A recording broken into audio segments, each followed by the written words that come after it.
Good afternoon to Rural Living with Paul and Gwen. In the house, Skittles chilling, having a nap. Got all his gear on because if you take that collar off, he starts scratching his eyes. And if you take the sweater off, he'll start scratching his side. So he's currently on allergy medication, which seems to help a bit. And there, on my chair, on Skittles' blanket,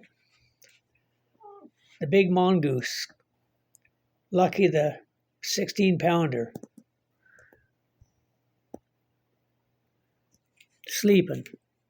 Air's on in the house, fans on for the Skittles. Got my box of chips, big TV for me. But I'm going to head out, get some air because too cold in the house.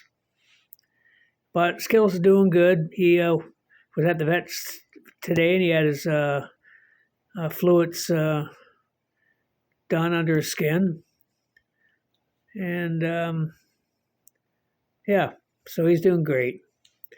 And she's on a diet, but she always comes in here and sneaks Skittles food, so I gotta keep everything locked up. Okay, other than that, I'll say hello, Lucky. You're a star. Okay, you go back to sleep. Go back to sleep. Okay, we'll talk to you folks later. Goodbye.